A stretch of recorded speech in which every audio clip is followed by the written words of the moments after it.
Heidi, thank you so much for being here on the show. I'm really excited to talk to you today. You are so welcome. I'm excited to be here as well. Thank you for having me.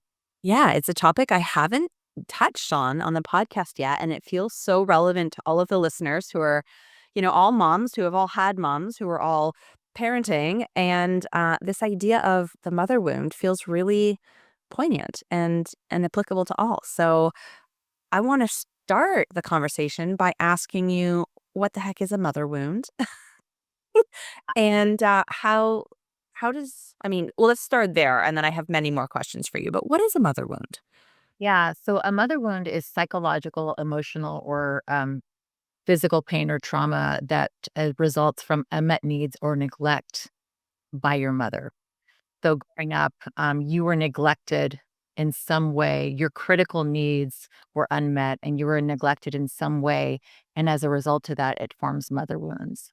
So to give you an example, one wound that's actually quite common is being emotionally neglected. So growing up, your mother was not present for you when you needed her emotionally. You were struggling, you were angry, you were crying, you were sad, you were hurt, and she didn't know how to comfort you. And so she either didn't or did it the wrong way or shut you down because she didn't know what to do. So all she could do was shut you down.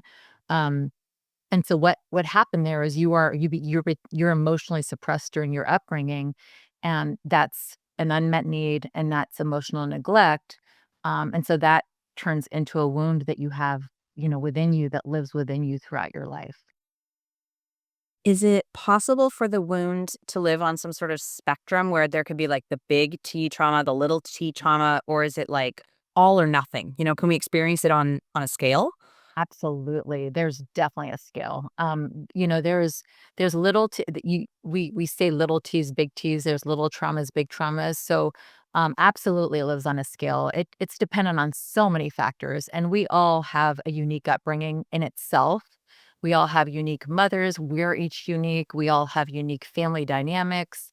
Obviously, primary caregivers come into play, whether that's a father or another caregiver. So there's so many factors that can impact the level of the wound. So for example, just an example. So I specialize in mother wounds, but let's say growing up, you are shut down by both your mom and your dad. So that wound's going to be bigger, right? And that could turn into like a trauma, a little trauma or a big trauma. Um, if you were in foster care, right, and you have a whole bunch of different primary caregivers, you're certainly going to have, um, well, you will quite likely have mother wounds because, first of all, you lost your mother potentially if you're in foster care, right? And then, however you're raised and parented by your primary caregivers during your upbringing is going to determine what wounding you acquire and also the degree of it. Right. Yeah. And I'm just gonna I can picture some listeners right now and they're like, "Oh, well, I didn't have any real big stuff." Like, stay with us because this shows up for you in ways that you don't know in your life now. Even if you can't pinpoint an exact moment or sequence of events or pattern that you can identify now, there's people like Heidi who are here to help us understand what it could be and where it could come from. So stick with us, even if you're not feeling super clear if this is applicable to you or not, right? Because, okay, this might help the listeners. Can you give us some ideas of how this can show up and impact our lives now as we are mothers and adults?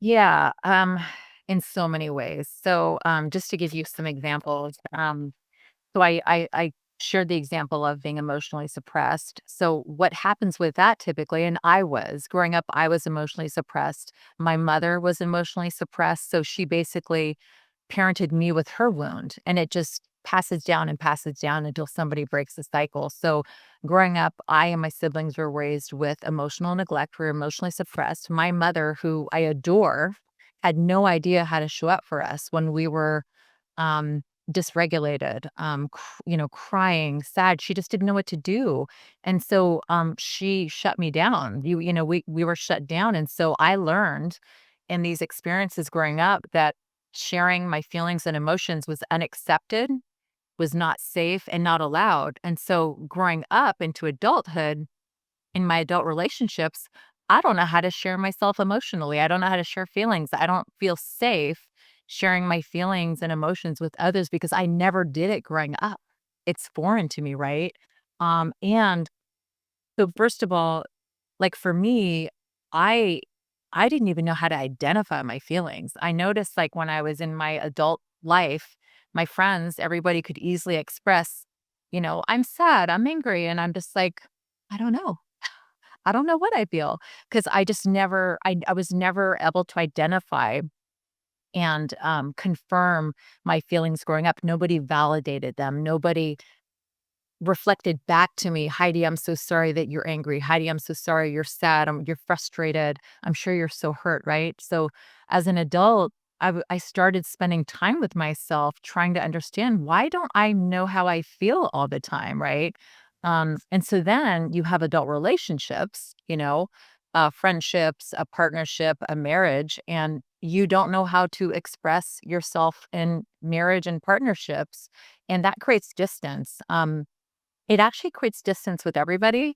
So I noticed for myself, and this is true, that when you are unable to be vulnerable and emotionally and share and give of yourself to others in that way, it creates distance between you and others because others can't quite get to know you. They don't know like what makes Heidi tick, what makes her sad, what makes her excited. Because she never shares her feelings with us, right? And then in marriage, of course, that's going to create a barrier with your spouse or partner where, you know, in our partnerships, of course, we get upset and angry and hurt and cry, right? And it's really important to be able to express and say, hey, you really hurt my feelings because of X, Y, and Z. And I was not able to do that. I had no idea how to show up in my, well, let's just say marriage, but also my friendships and say, you hurt my feelings because of X, Y, and Z. I didn't know how to identify it. I didn't know how to express it. And I also did not learn how to confront people. And so I just had like triple whammies growing up. And so that's just an example of how it shows up in our life. Another one could be growing up, not feeling loved, disapproved of. Your mom is jealous of you. Your mom competes with you, right? So you go out to them into the world and you don't feel safe among women. You feel competitive with women. You feel untrusting of women. You may feel less worthy in front of certain women, maybe women that resemble your mother, right? Because your mother made you feel less than and she competed with you, right? And so with other women that may just other women in general, but then other women that may have any similarities to your mother, you'll feel an instant lack of safety, competitiveness, and such. And also you feel less than, you feel less than, not good enough. And you take that into your relationships, right? Like that doesn't go away. So when you feel less than and not good enough, you feel it throughout your life. It's not like today I feel less than, but tomorrow I'm back to normal, right? And so you carry that into your female relationships, into your romantic relationships.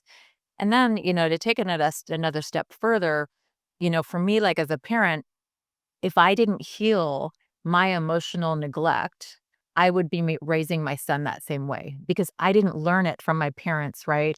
And so when I was growing up as an adult and I was experiencing all these adult relationships, I would notice that I would really struggle with, why can't I share like my feeling? Like I love people, I love connecting. Like why can't I connect with my feelings and share my emotions? And so I really worked on it and I healed it. But if I didn't, I would be raising my son that same way where I wouldn't know how to show up for him when he's sad or angry or anything because I didn't learn how to. But I healed it. And so thankfully I can show up for him that way. So as far as all the different ways of impacting, it impacts all your relationships in different ways. And also if you're a parent or you're going to be a future parent, it could impact your parenting and passing your wounds on to your children. Right. Yeah. I mean, there's so many pieces as you were talking. I can just imagine the listeners like ping, ping, ping. Oh, now I get it. This is a piece that I see in my life. And could this link back? And also interesting, I'm wondering if you see like generation to generation, like culturally, are there things that are more common? Because like I know a lot of people in my so I'm a millennial, like an older millennial. But my parents, probably, and parents of many of my friends, they were raising us the same way, right? Like collectively we were experiencing um this this lack of emotional support, right? It wasn't something that was there was no like lovey-dovey, ooey gooey parenting, like conscious parenting, gentle parenting like we're doing now. It was a whole other way of parenting, and so I wonder how much of this can be also sort of attributed to or attached to, like, culture. Is that something that Yeah. plays as well? Absolutely, yes. So culture definitely plays a role in, upbringing, and that plays a role in, mm, potentially inheriting wounds. Yeah. Certain cultures are, and I can't speak to all the different cultures, but, I know from my culture, very hardworking, just get it done. Don't think about how you feel. Don't express your feelings. Don't complain. Just do it, right? And so, growing up in that environment, which I actually did grow up in, I grew up to work really, really hard, never think about myself, give everything to everybody else. That was, well, I would say that was part of my culture, and also my parents were raised that same way, where you just work hard and you don't think about, yourselves, your feelings, all those other things. Um, I would also say that, generationally, like you said, you're a millennial, and that's a factor too, because, like, when I think about all those folks that I grew up with, I'm in my 50s now. Many of us grew up emotionally suppressed because our parents had no clue, right? They were just trying to survive. There were divorced parents, there were single parents, and you're just trying to survive. You're always doing your best as a parent. Like you're never intentionally trying to create wounds for your children, and parents don't realize that they're creating wounds. Like this is all subconscious. So my mom does not know that I have, or my dad, that I have, 20 wounds from my upbringing. They have no idea, right? And but you learn it when you become an adult and you're in life and you're experiencing hardships, you're experiencing recurring struggles, recurring triggers in your relationships in your life. Those are signals and signs of mother father upbringing wounds. Right. Yeah. And so you had mentioned that you in your own personal life have broken the cycle so that you're not passing these same wounds on to your son. I mean, we all know we'll pass different wounds on and they'll end up in therapy someday because it's all subconscious and we're not trying to do that. But I want to dig into, can you give the audience a few examples or like just intro ideas on what the work looks like to do the healing? Like how can we move past these things? Yeah. So, I will say that I started my personal development journey at 19, and, I knew that there were issues with, my parents had a really unhealthy marriage. They were forced to get married, had a lot of conflict. I saw a lot of unhealthy relationship modeling. I also, had struggled in my relationship with my mom when I was becoming an adult. So I started therapy at 19 and just continued throughout my life. And through that, I was just uncovering wound after wound after wound. And I was like, I got a lot of work to do. But when it comes to, identifying your wounds and healing them, the first step is to get curious about yourself. Where do you struggle where do you struggle internally? And where do you struggle in your life? What comes up for you? Do you have negative self-talk? Do you self-sabotage?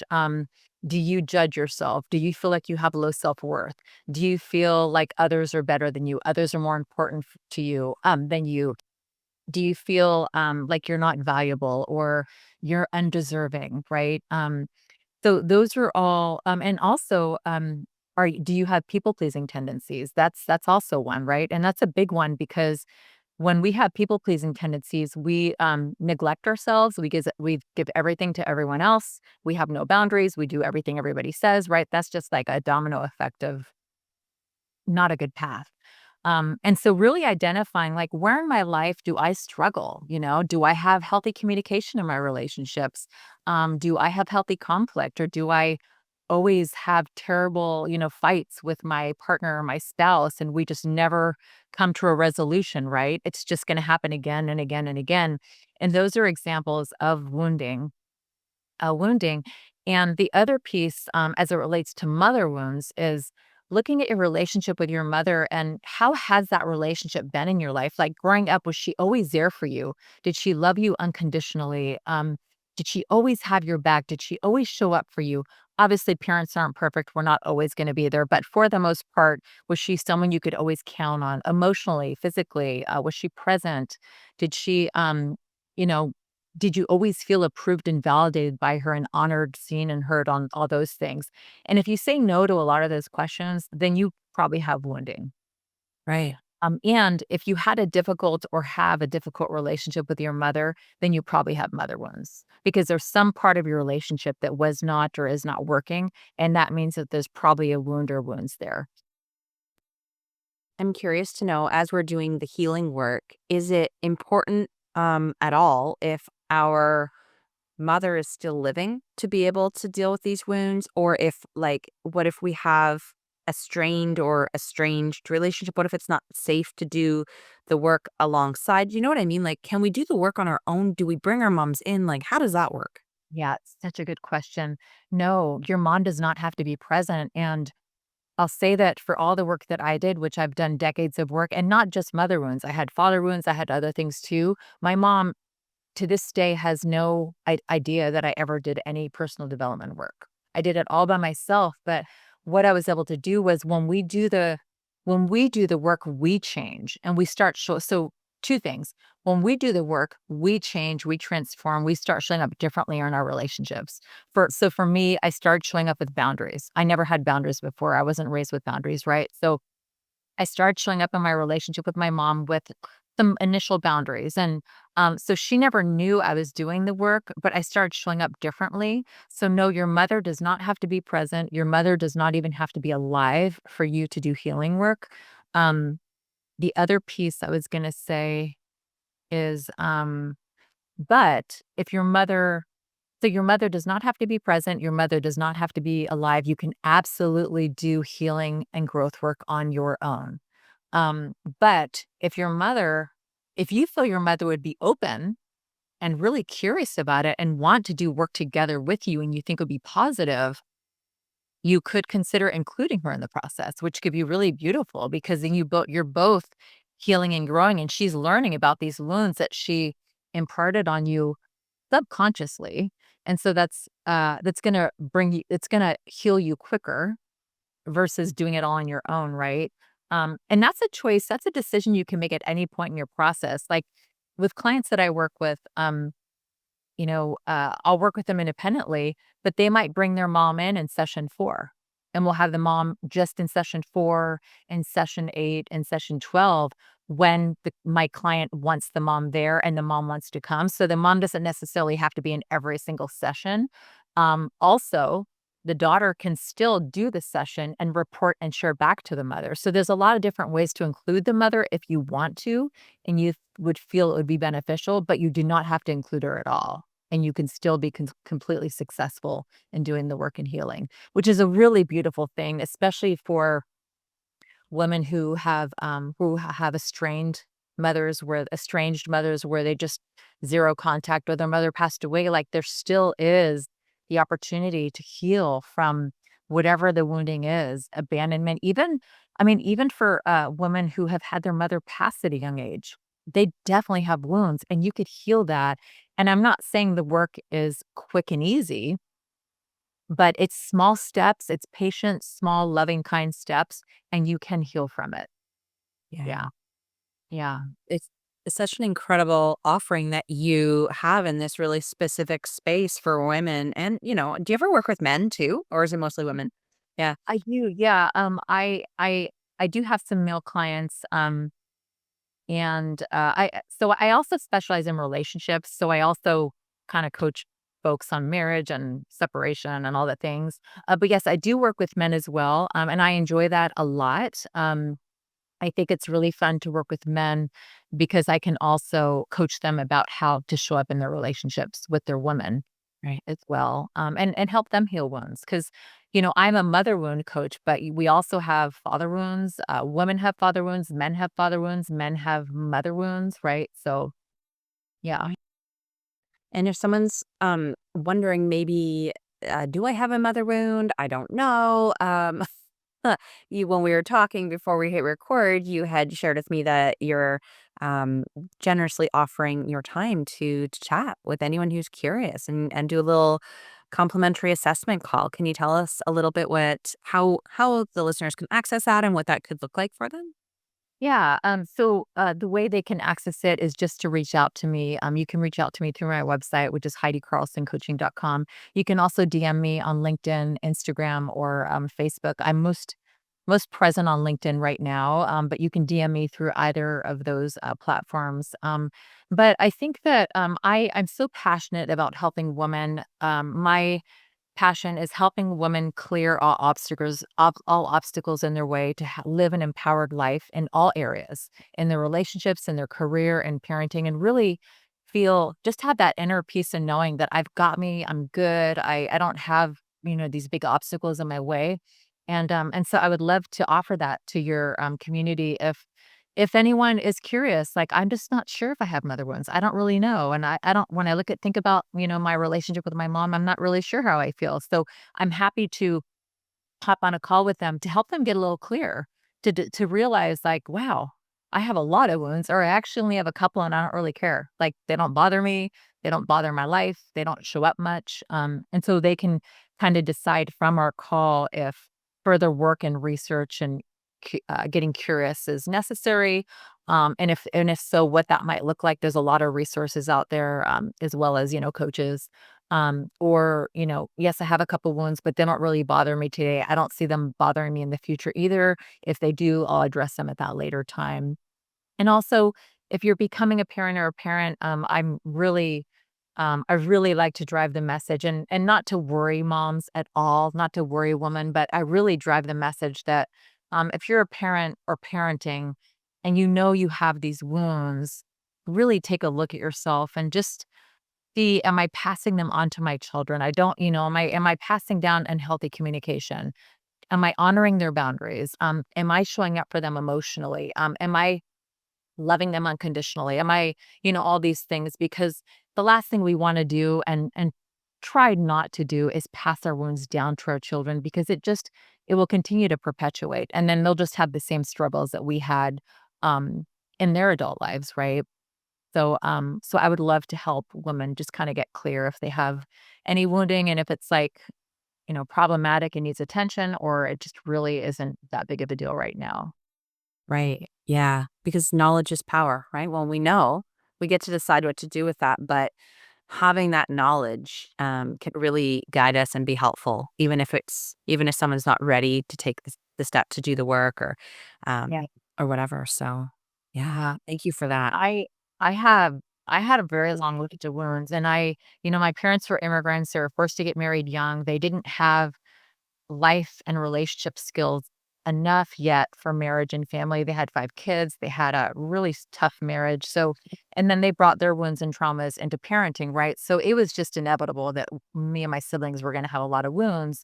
But I'm so grateful because to my knowledge, I'm not passing any of them down to my son. I've healed them all. And so I could have taught him like really intense people pleasing, because my whole family, like hardcore people pleasing. We would give everything to everybody. And that just really sets you up for a very difficult life. And so I'm just so grateful that I, as a parent, was able to heal, especially some of my big wounds. So my son is growing up with boundaries. He's growing up taking care of himself first, self prioritizing himself over others, being kind and compassionate, but not jeopardizing himself for others. Hopefully, learning healthy communication, healthy conflict, right? Like, I'm doing my best, but parenting is tough. Yes, it is. So, we can only do our best and, like, pray that we're doing enough and then set them free. Yeah, I'm just so grateful that there are people like you doing this work, helping us to do this work, facilitating the healing. It's a really powerful thing. And so I would just encourage anyone listening, if you're curious, reach out to Heidi. Let her know that you heard about her here on the podcast, and have that assessment call and just see where it might lead, right? So, yeah, that's, I think, such a beautiful place to leave the listeners today. Is there, um, before we officially wrap up, I sometimes just like to check, is there anything that feels important to say that we haven't touched on, or any sort of thought that you might want to leave listeners with today, Heidi? I think I would just like to say, are you really, um are you really, self-prioritizing? Are you putting yourselves first, especially if you're a parent? Like, I know for me, when my son was young, I was absolutely not self-prioritizing. I didn't know what I was doing. I was overworked. I didn't and I was, when he was young, really little, I was still people pleasing. I didn't quite heal that yet. So I was a mess, and I was not on the list. I was a disaster. I was exhausted, and so I'm just I would love women to really take a look at themselves and make sure that they're really prioritizing themselves, because number one, they deserve it. Number two, they have a big job, and you have to fill your cup. You have to feel nurtured and feel like you're, filling your cup on a regular basis and giving, time for yourself and loving on you and not giving of everything to everyone else. And with that, just really looking within yourself if anything is in your way of that. Yeah. Yeah, thank you. Such an important reminder for all of us. Keep it top of mind. We need to put ourselves back on the list. Absolutely. Yeah. Thank you, Heidi. You're Really welcome. appreciate you being here today. And to all of the listeners, until next week, keep on growing like a mother.